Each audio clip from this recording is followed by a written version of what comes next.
Imagine करो, India का space programme अभी सबसे बड़ी चैलेंज का सामना कर रहा है।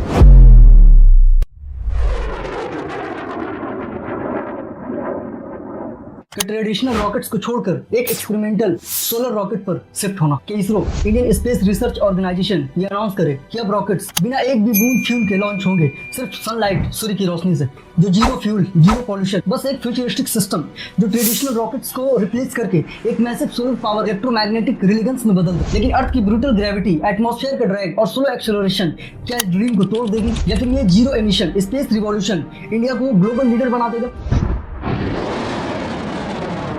और नहीं तो फिर ये स्पेस प्रोग्राम का सबसे बड़ा इल्यूजन एक्सपेरिमेंट होगा। आइए आज की वीडियो में इस व्हाट इफ को डिटेल में समझते हैं।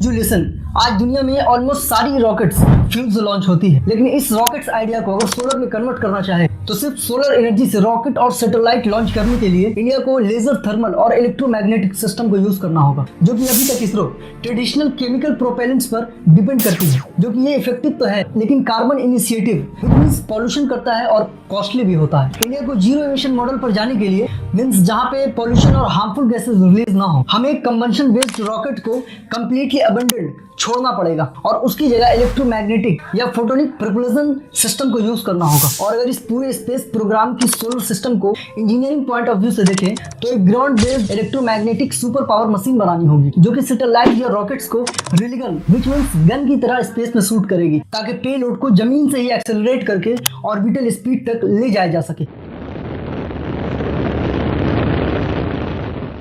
और इस सिस्टम को सर्कुलेट करने के लिए इसे एक्सट्रीम हीट और प्रेशर झेलना पड़ेगा, जिसके लिए एडवांस मटेरियल और सुपर कंडक्टिविटी चाहिए होगी।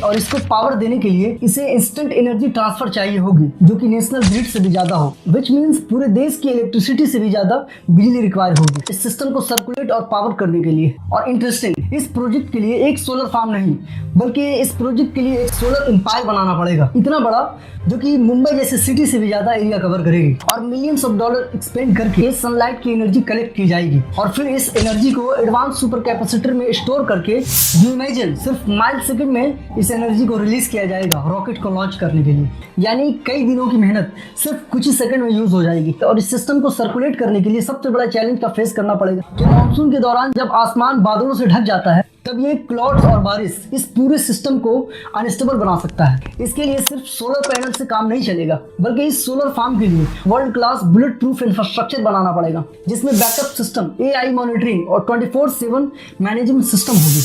और इतना बड़ा सिस्टम बनाने के लिए बहुत ज्यादा इनहैबिटेड लैंड चाहिए होगा, और हैवी मशीन्स को रिमोट एरियाज तक ले जाना एक बड़ा लॉजिस्टिकल चैलेंज बन सकता है। और सी लेवल के पास हाई स्पीड लॉन्चेस एक्वास्टिक और सेफ्टी रिस्क क्रिएट कर सकती है। और सबसे बड़ी प्रॉब्लम ये है कि इस नेक्स्ट जनरेशन टेक्नोलॉजी के लिए नए इंटरनेशनल ट्रीटीज बनाने पड़ेंगे। एंड लिसन, अगर ये प्रोजेक्ट सक्सेसफुल हो गया तो लॉन्च कॉस्ट ऑलमोस्ट 80% तक कम हो सकती है, और महंगे फ्यूल रॉकेट खत्म होकर रीयूजेबल सिस्टम बन सकती है, और इंडिया स्पेस टूरिज्म और सैटेलाइट बिजनेस का लीडर बन सकता है। स्मॉल और eco conscious which means eco friendly countries के लिए भी ये ऑर्बिट अफोर्डेबल हो जाएगा। और इसे अफोर्डेबल कौन बनाएगा?